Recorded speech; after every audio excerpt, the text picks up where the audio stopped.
चलिए आज हम लोग नया टॉपिक शुरू करते हैं। टॉपिक का नाम है फाइनेंशियल स्टेटमेंट।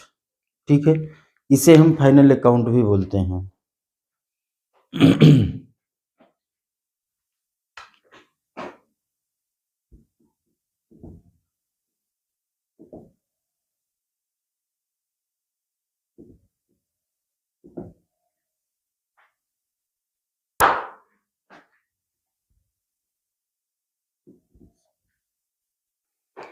इसको बनाते क्यों हैं? तो इसको हम बनाते हैं कंपनी की परफॉर्मेंस और कंपनी की हैसियत जानने के लिए। जो हमारा फाइनल अकाउंट बनाया जाता है वो कंपनी की परफॉर्मेंस बताता है और कंपनी की पोजीशन बताता है, उसकी हैसियत बताता है। तो एक क्या इनकम स्टेटमेंट बनाते हैं, कुछ अलग सा नाम लग रहा होगा, मैडम ने बताया था ऐसे कि नहीं पता नहीं। और दूसरा पोजीशन स्टेटमेंट बनाते हैं।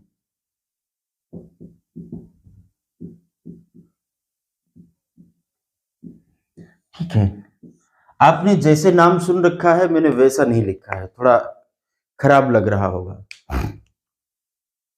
इनकम स्टेटमेंट जो बनती है वो क्या, आपने पढ़ा होगा trading account, profit and loss account. तो उसमें पढ़ाया गया होगा ट्रेडिंग से ग्रॉस प्रॉफिट निकालते हैं, प्रॉफिट एंड लॉस से नेट प्रॉफिट निकालते हैं। तो यहां पर मैं भी यही कह रहा हूं कि जो हमारी इनकम स्टेटमेंट होती है वो इनकम इससे पता करते हैं। तो वो क्या हो सकती है, एक trading, profit and loss account भी आगे लिख लो। ट्रेडिंग से ग्रॉस प्रॉफिट, पीएल से नेट प्रॉफिट, और कभी कभी ट्रेडिंग प्रॉफिट एंड लॉस एक साथ बनाया जाता है। कभी कभी हमारा मैन्युफैक्चरिंग अकाउंट भी बनता है जब कंपनियां मैन्युफैक्चरिंग कंपनी के रूप में होती। कंपनी तो हम पढ़ नहीं रहे, हम तो सोल प्रोप्राइटरशिप पढ़ रहे हैं। तो जो बिजनेस है हमारा अगर वो मैन्युफैक्चरिंग करता मतलब किसी भी सामान को बनाता है फिर बेचता है, तो वहां पर मैन्युफैक्चरिंग अकाउंट बनाया जाता है। फिर पीएल बनाया जाता है। पीएल तो सब में बनता है, लेकिन जो नॉन प्रॉफिट ऑर्गेनाइजेशन हैं, अभी हम लोग आगे चल करके पढ़ेंगे, एनपीओ कहते हैं, नॉन प्रॉफिट ऑर्गेनाइजेशन, वहां पर हम ये नहीं बनाते हैं।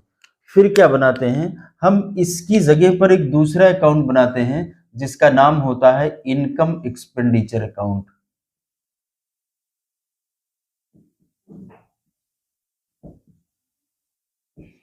समझ में आया हुआ होना चाहिए, किसी भी चैप्टर को पढ़ने से पहले उसके बारे में हमें जानना है।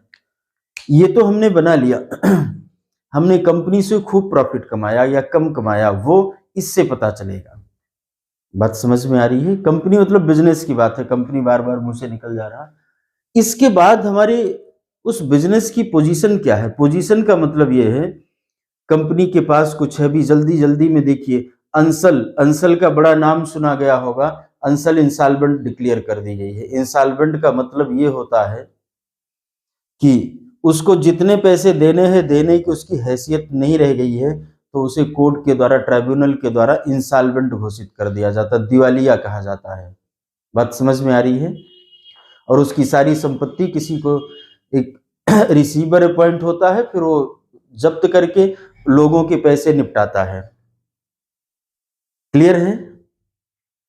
तो जो पोजीशन स्टेटमेंट है, जैसे मान लो खूब प्रॉफिट कमाया और पूरा का पूरा प्रॉफिट इधर उधर कर दिया, तो जो पोजीशन स्टेटमेंट है वो हमारा ये बताता है कि वास्तव में इसकी हैसियत क्या है। जैसे किसी व्यक्ति को, मान लो आपने देखा कि ये इस व्यक्ति के पास खूब संपत्ति है, इसके पास एक बिल्डिंग है, आपने एक लाइन खींची और उसमें लिखना शुरू किया कि इसके पास क्या क्या है।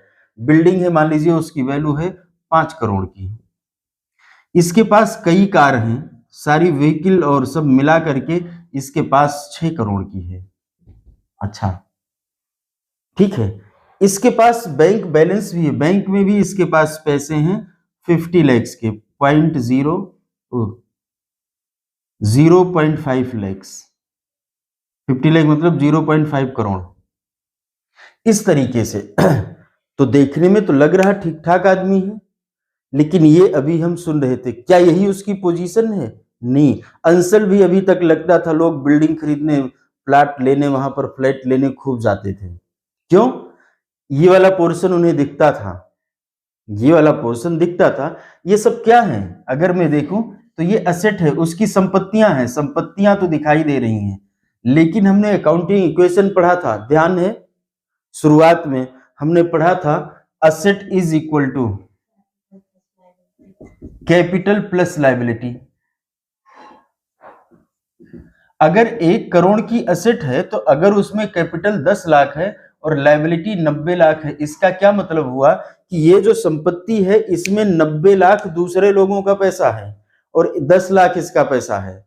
तो सिर्फ असेट का पता करने से हम नहीं जान पाते हैं कि उसकी हैसियत क्या है, इसीलिए हम यहां पर लिखते हैं कैपिटल। अब ये कुल कितना है? 6 5 11, 11.5 करोड़। ठीक, यहां पर पता चला कि उसके पास खूब लोन है। ये लोन जो है मान लीजिए 9 करोड़ का है, उसका अपना कितना है? 2.5 करोड़। ये क्या है? उसकी लायबिलिटी साइड है।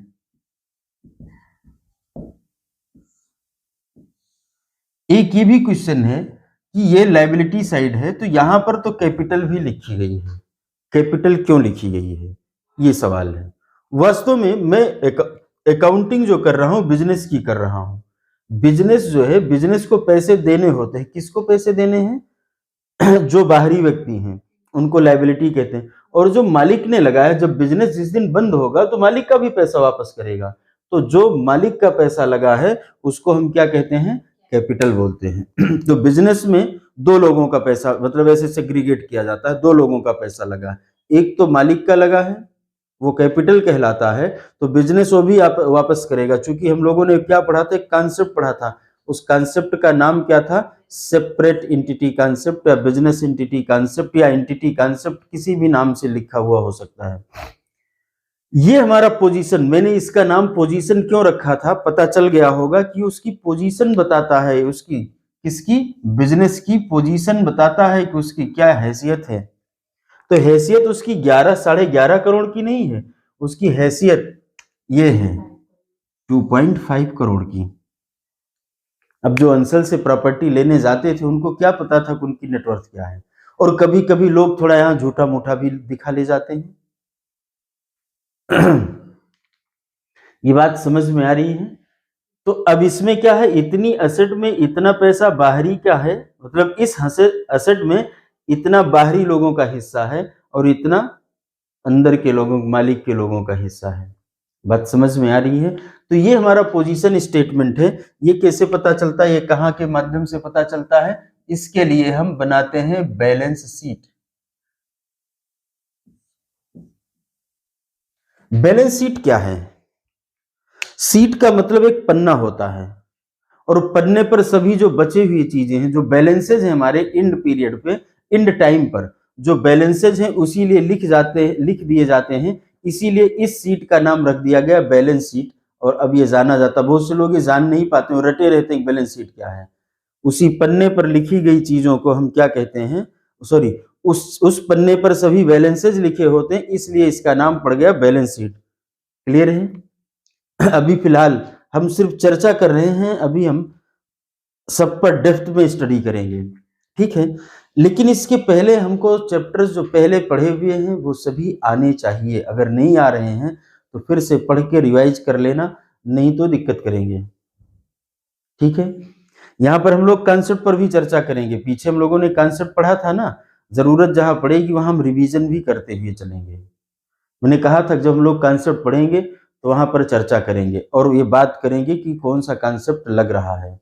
जहां जहां याद आता जाएगा वहां वहां हम लोग करते, इसको डिस्कस करते जाएंगे। तो ट्रेडिंग है, ट्रेडिंग के बाद पीएल बनता है, पीएल के बाद फिर बैलेंस शीट बनाई जाती है, ठीक है।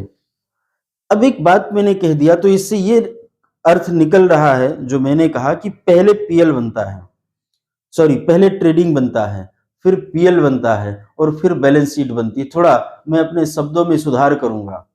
सुधार क्या करूंगा?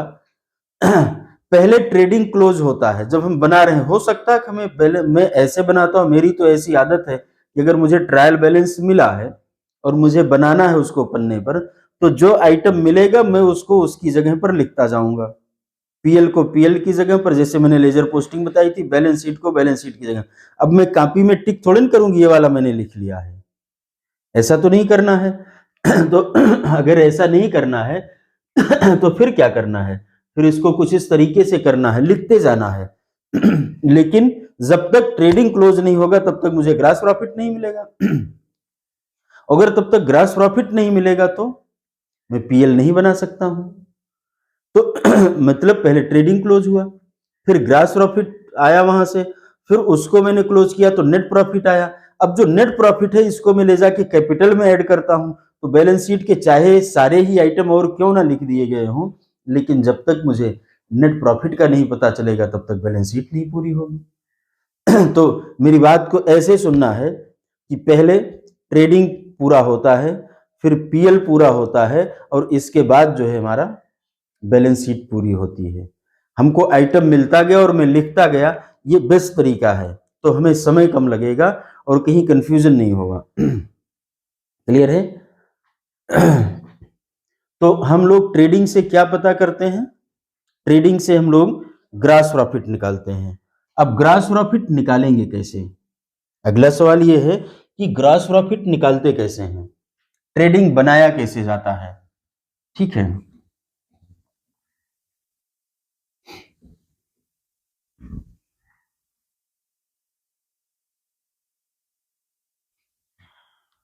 तो ट्रेडिंग कुछ यूं बनाया जाता है। Trading account for period ending. Period normally year का होता है, 6 महीने और साल, पीरियड इसलिए लिखा जाता है फॉर ईयर एंडिंग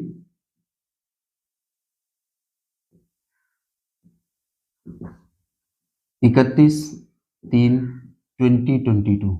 ये मैंने लिखा, इसको बहुत ढंग से समझना है।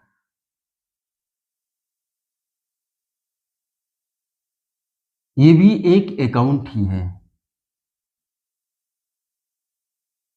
ठीक है। यहां पर हम पर्टिकुलर लिखते हैं, यहां पर हम अमाउंट लिखते हैं, यहां पर हम पर्टिकुलर लिखते हैं, और यहां पर हम अमाउंट लिखते हैं।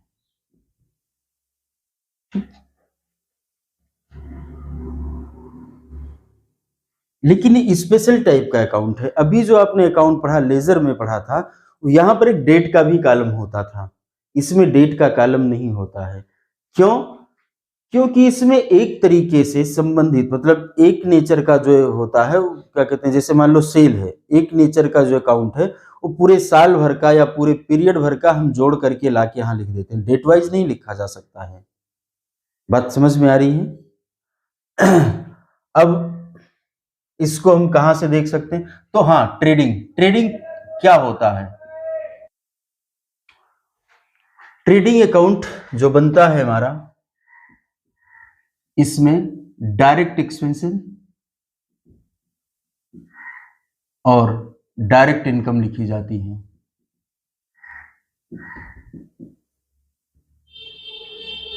ठीक है, ठीक है। इससे जो रिजल्ट निकल करके आता है, और रिजल्ट क्या होता है? ग्रॉस प्रॉफिट निकलता है। मैंने ग्रॉस प्रॉफिट लिख दिया है, ग्रॉस लॉस लिखने की जरूरत नहीं है, क्योंकि जब प्रॉफिट निगेटिव हो जाएगा तो ऑटोमेटिक वही लॉस माना जाता है। हम ट्रेडिंग इसलिए नहीं करते कि लॉस हो, हमारा लॉस हो गया तो क्या करें। बात समझ में आ रही है? अब हम एक ट्रायल बैलेंस ट्रायल बैलेंस बनाते हैं। एक्सट्रैक्ट ऑफ ट्रायल बैलेंस यहां पर लेते हैं, ट्रायल बैलेंस बनाते हैं। बनाया जाए, ये है ट्रायल बैलेंस में एक डीआर साइड होता है, एक सीआर होता है, ये डेबिट है और एक क्रेडिट है।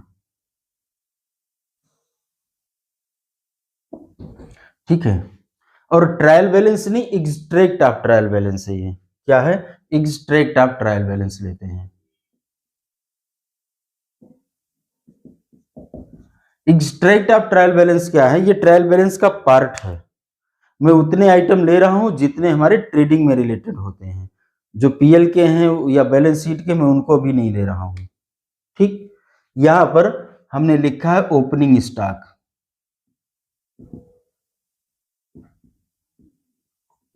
ये सपोज करो 50,000 है। फिर यहां पर हमने लिखा परचेजेज, ये कितना है? 5 लाख है। ठीक, परचेज रिटर्न हमने लिखा,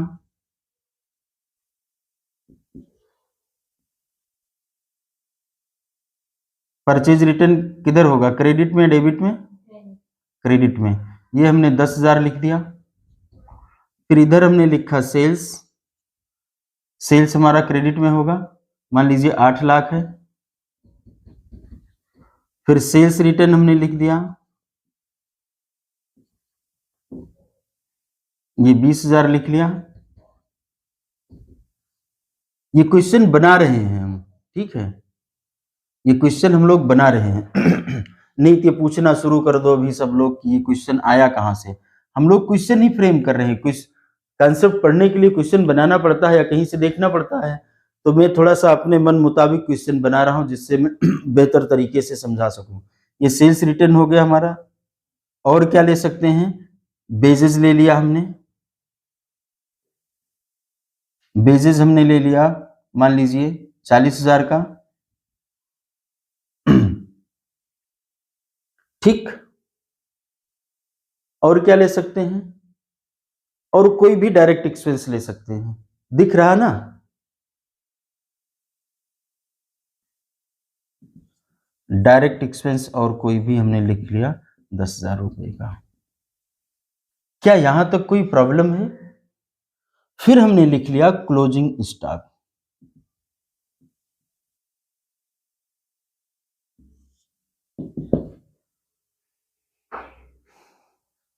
ठीक है, इतनी बातें हमने लिख लिया। आपकी बुक में शुरुआत में दिया गया था ग्रास प्रॉफिट वगैरह कुछ निकालने के लिए। ठीक है, तो ग्रास प्रॉफिट में हमने क्या पढ़ा था? जो इसका फार्मूला था, gross profit is equal to, बताओ क्या था?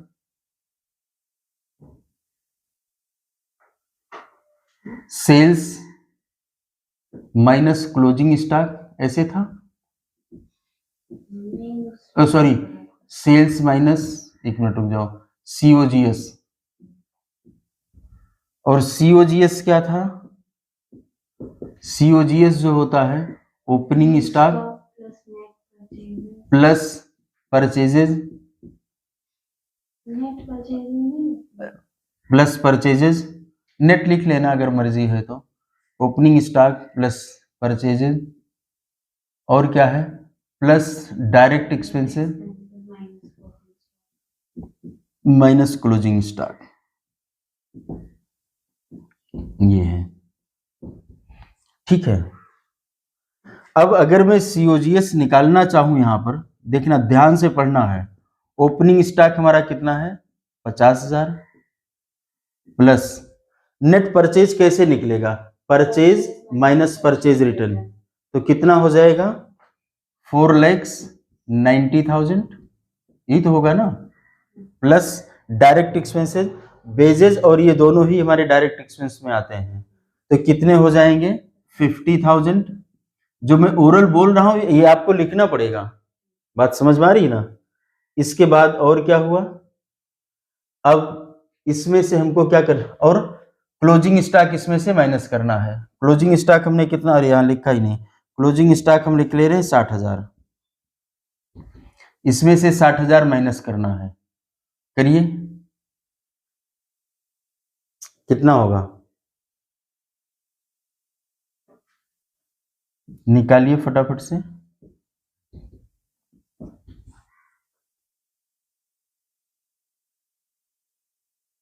5,30,000 तो नहीं आ रहा है, हैं?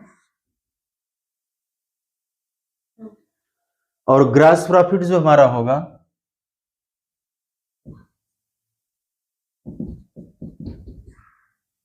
सेल हमारी कितनी है, दिस माइनस दिस, सेल भी नेट ही ली जाती है,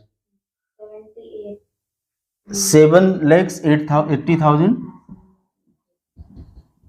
लेस इसमें से करेंगे, क्या करेंगे, COGS 5,30,000, 0 0 0 0 5 2, मतलब हुआ हमारा ग्रॉस प्रॉफिट जो निकल करके आया है वो 2,50,000 है। क्लियर, कोई डाउट नहीं ना? इतने में कोई संदेह है तो पूछना। ठीक है, इतना हुआ तो हमने ग्रॉस प्रॉफिट निकाल लिया। कैसे निकाला, मैथमेटिकल फॉर्म में। अब मैं पढ़ क्या रहा हूं, हम लोग तो अकाउंट वाले आदमी हैं, हमें मैथमेटिकल फॉर्म से क्या मतलब है, मतलब है, लेकिन हम कैसे निकालेंगे इसको, हमें अकाउंटिंग के फॉर्म में निकालना है। उसके लिए हमने ट्रेडिंग बना रखा है और अभी तो उस पर कुछ किया ही नहीं।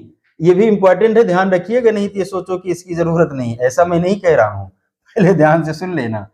ठीक, अब मुझे क्या करना है, क्लोजिंग एंट्री। क्या करना है, क्लोजिंग एंट्री।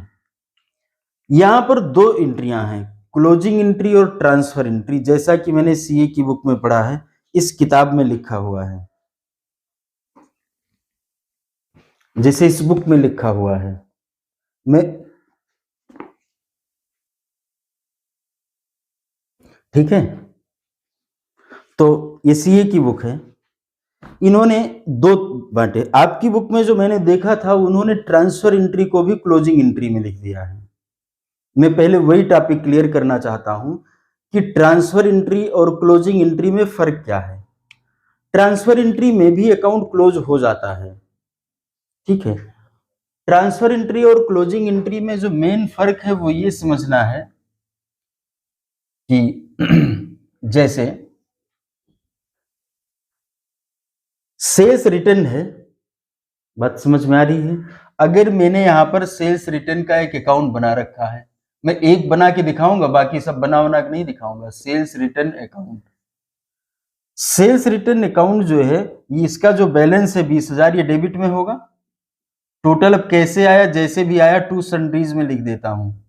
अरे कोई मोहन को किया होगा, कोई सोहन को किया होगा, इस तरीके से होगा। ये पूरे साल भर का टोटल है 20,000। तो इसको क्या करते हैं, खत्म करना होता है। कहां खत्म करते हैं, सेल में ट्रांसफर करते हैं। मैं आपसे एक सवाल पूछता हूं, आपने 10,000 का सामान बेच लिया और 2,000 की वापसी आ गई आज दिन भर में। कितने का बेचा, 10,000 का, और 2,000 की वापसी आ गई। मन में क्या मानेंगे कि हमने 10,000 का बेचा कि 8,000 बेचा? 8,000 बेचा, क्योंकि 2,000 तो हमारा जो कंट्रैक्ट हुआ, जो ट्रांजैक्शन हुआ, कैंसिल हो गया। सेल वापस आने का मतलब है जो मैंने सेल की ट्रांजैक्शन किया था, that has been cancelled by debtors. Debtor के द्वारा वो हमारा कैंसिल कर दिया गया, और अगर कैंसिल कर दिया गया तो मतलब क्या है उसका? तो जिसको हम नेट सेल कहते हैं या नेट परचेज कहते हैं, वही रियल में सेल या परचेज होती है। बात समझ में आ रही ना? तो हम यहां से आएंगे और इसको ट्रांसफर करेंगे कहां, एक यहीं पर कहीं सेल्स अकाउंट बना हुआ होगा। लॉजिकली देख लेना इसको, सेल अकाउंट बना होगा। सेल अकाउंट में कैसे कैसे आया होगा, बाई डेटर्स, बाई कैश, ऐसे कुछ लिखा होगा ना। एंड कैश कुल मिला करके 8 लाख रुपए। अगर मैंने साल भर में 8 लाख का बेचा और 20,000 उसमें से वापस हो गया, तो रियल में सेल कितनी हुई? 78 नहीं, 7,80,000। तो ये वाला इसमें मुझे ट्रांसफर करना है, कैसे करेंगे बताओ? इस वाले को यहां ट्रांसफर करना है, ये खत्म हो जाए, इसमें इसका इफेक्ट आ जाए। तो ये डेबिट है, खत्म करने के लिए क्या करेंगे, क्रेडिट कर देंगे। लिखेंगे यहां पर टू सेल्स रिटर्न अकाउंट 20,000 से, और डेबिट क्या करेंगे, सेल्स अकाउंट कितने से, 20,000 से। अब यहां पर हम लिख देंगे बाई सेल्स। लिखना आपको ऐसे ही है जैसे मैं पढ़ा रहा हूं, ठीक है ना।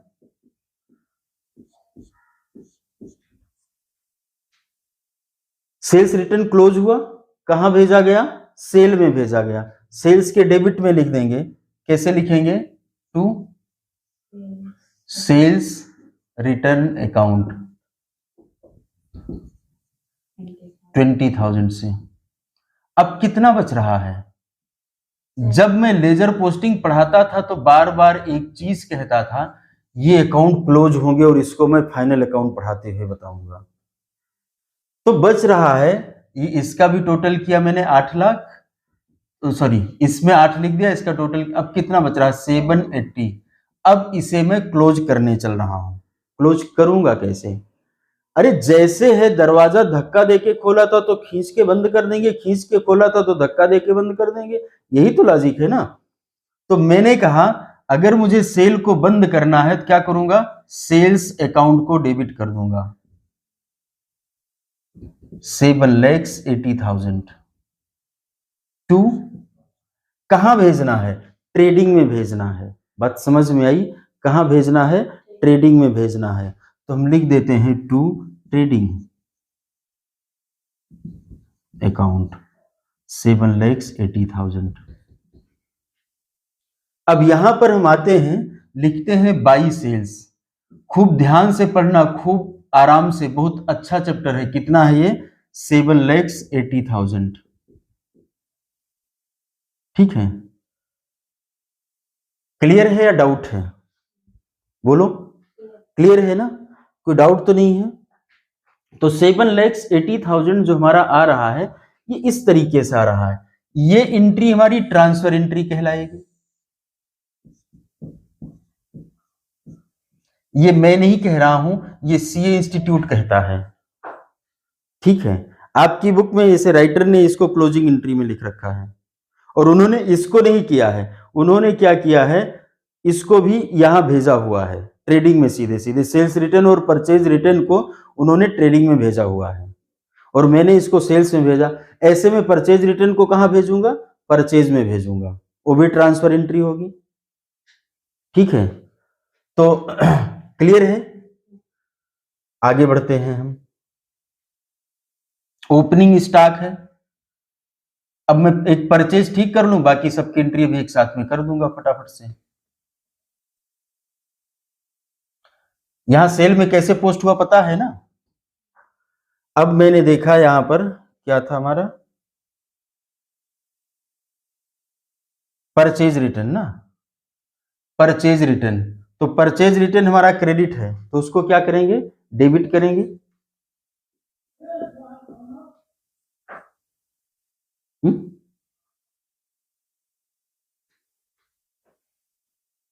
परचेजेज रिटर्न अकाउंट डेबिट कितने से, 10,000 से, टू परचेजेस कितने से, 10,000 से। अच्छा, तो अगर मैं परचेजेस का यहां पर अकाउंट बनाता हूं, तो यहां पर परचेजेस में हमारे पास 5 लाख डेबिट में था, क्रेडिट में कितना आ गया 10,000, तो बचा कितना 4,90,000। तो मुझे ये कहां भेजना होगा, ट्रेडिंग में, ठीक है। अब मैं इसको सही करता हूं, ओपनिंग स्टॉक डेबिट है, तो इसे क्या करेंगे, क्रेडिट। मैं यहां लिखूं टू ओपनिंग स्टॉक, क्लोज करना है ना, कितने से, 50,000 से, टू परचेजेस कितना है, 4,90,000। परचेजेस के बाद क्या है, परचेज रिटर्न हो गया, सेल्स हो गया, सेल्स रिटर्न हो गया, टू वेजेस, यही ना, टू वेजेस 40,000, ठीक है। टू डायरेक्ट एक्सपेंसेस, कुछ और है,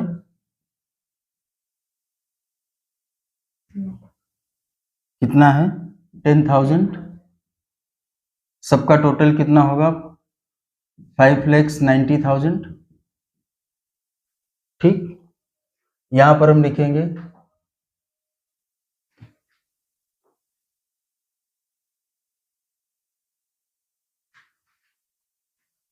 ओपनिंग स्टॉक 50,000, परचेजेज कितना है 4,90,000, to wages 40,000, to direct expenses 10,000। ये क्लोजिंग स्टॉक है। क्लोजिंग स्टॉक की भी एक एंट्री करते हैं, एक इवेंट है। देखो यहाँ पर जो भी हमारा है ये अकाउंट का बैलेंस आया है और ये क्लोजिंग स्टॉक है, ये एक इवेंट है। इवेंट को हम रिकॉर्ड करते हैं, याद होगा, every transaction and event are recorded in the books of account. ये भी एक इवेंट है, तो इवेंट की एंट्री करते हैं। Closing stock account debit, account debit 60,000 to trading, इसको ट्रेडिंग में भेजते हैं 60,000। अब अभी बता रहे हैं क्यों भेजते हैं। यहां पर हम लिखेंगे बाई क्लोजिंग स्टॉक 60,000। अब मेरा क्वेश्चन ये है कि मान लीजिए आपने 1,000 की 5 शर्ट खरीदा, कितने की मिली, यहां मैं लिख दूं इसको, यहां मैंने लिख दिया 5,000, और अगर मैंने इसी में से 4 शर्ट बेच दिया 12,200 की, तो कितने में बिकी 4,800। तो प्रॉफिट हुआ कि लॉस हुआ, कैसे प्रॉफिट हुआ, यहां तो 5,000 परचेज में दिख रहा है और सेल हमारा इतने का ही है, तो जो 1,000 है वो बचा रह गया, इसी को क्लोजिंग स्टॉक कहते हैं। अगर मैं डिफरेंस, अब देखो डिफरेंस निकालेंगे तो 800 का ग्रॉस प्रॉफिट आ रहा है। इसीलिए हमने क्लोजिंग स्टॉक को यहां लिख दिया। इसका मतलब है कि परचेजेज में से वैल्यू माइनस हो जाती है। बात समझ में आ रही है, परचेजेज में से वैल्यू माइनस हो गई, तो यहां पर हम इसको टोटल करते हैं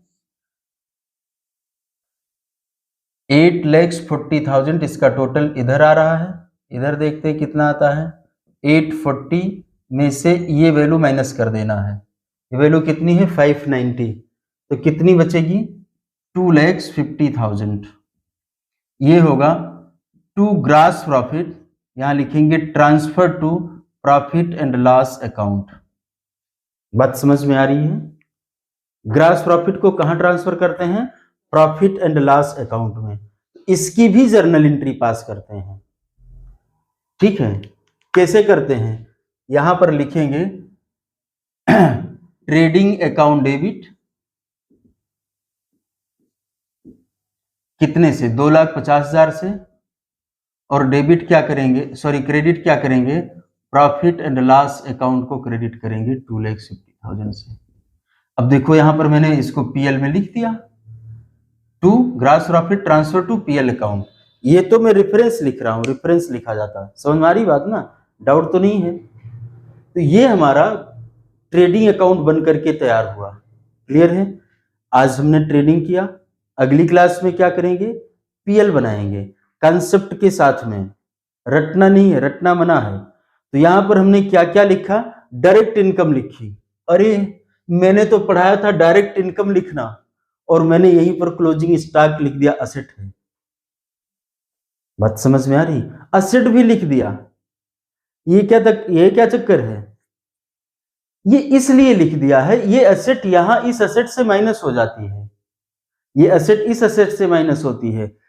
अब आप जैसे 5 शर्ट थी, अब ध्यान देना, अगर एक पहले से होती और 4 ही बेची होती हमने, तो 6,000 हुआ, उसमें से 2 बच गया, तो जो एक्चुअल एक्सपेंस हमारा रहा 4,000 को कैसे करेंगे, opening stock plus purchases minus closing stock. अगर मैं इन चीजों को, ध्यान देना, अगर मैं इन चीजों को एक साथ लिख लूं तो ये हमारा खर्च कहलाता है। बात समझ में आ गई ना, closing stock is asset, purchase is asset, opening stock is asset, but it is recorded in the trading, but it is posted in the trading account. Why, the logic behind it, if these three things are included, तो इसका result क्या आएगा, इसका result आता है expense, opening plus purchase. जैसे अभी वहां हमने शर्ट का देखा था, एक्सपेंस क्या है, जो मैंने यूज कर लिया, 4 शर्ट का यूज कर लिया, तो यूज मतलब पहनने की ही बात नहीं है, लाइज इसलिए थे उस पर्पज में यूज कर लिया। किस पर्पज यूज कर लिया, सेल कर दिया, खरीदा था सेल करने के लिए, तो उसमें से ऐसे 50,000 का ओपनिंग था, 490 की परचेजेस थी, तो कितना हो गया भाई 540। 540 में से 60 बचा रह गया है, तो कितने का मैंने खर्च कर लिया, यूज कितने का कर लिया है, 4,80,000 का। बात समझ में आ रही ना, 4,80,000 का बचा रहे, सॉरी खर्च कर लिया, यूज कर लिया। ये तीनों मिला करके हमारी जो बनती हो खर्च बनता है, इसका नाम होता है एडजस्टेड परचेज। क्या नाम होता है, एडजस्टेड परचेज। एडजस्टेड परचेज कैसे निकाली जाती है, opening stock plus purchases minus closing stock. अगर ये तीन चीजें ऐसे इस फॉर्म में एक साथ लिखी जाती हैं तो ये हमारा एक्सपेंस कहलाता है, इसलिए इन तीनों को मैंने एक साथ लिख दिया है। जब मैं अगली बार ट्रेडिंग बनाऊंगा थोड़ा सा इसमें परिवर्तन करके दिखाऊंगा, फिर मैं पीएल बनाऊंगा। जो भी अगली क्लास में जो भी हम लोग पढ़ेंगे तो पहले ट्रेडिंग फिर पीएल, थोड़ा सा स्टाइल अलग होगी, लेकिन कंसेप्ट समझना है। यहां तक कोई डाउट है नहीं ना? कोई सवाल पूछे कि क्लोजिंग स्टॉक एसेट क्यों, मैं जितने बच्चों से पूछता हूं आज तक किसी ने जवाब नहीं दिया। तो सॉरी, क्लोजिंग स्टॉक एसेट है तो ट्रेडिंग में क्यों दिखाते हैं, तो बैलेंस शीट में दिखाना चाहिए था। बच्चे कंफ्यूज, बात समझ में आ रही ना? तो क्यों दिखाया यहां पर, इसके पीछे लॉजिक है। जब ये तीनों चीजें, जैसे मान लो होली चल रही है और हमारे एक किसी व्यक्ति को काला रंग लगाना, हमारे पास काला रंग नहीं है, तो हम क्या कर सकते हैं, हरा और लाल एक साथ मिला दें, काला बन जाएगा। इसी तरीके से जब ये तीन चीजें एक साथ मिलती हैं तो दैट इज कॉल्ड एक्सपेंसेस। इसका नाम क्या होता है, एडजस्टेड परचेज। ठीक है, ओके, बाय बाय, टाटा, फिर मिलते हैं अगली क्लास में।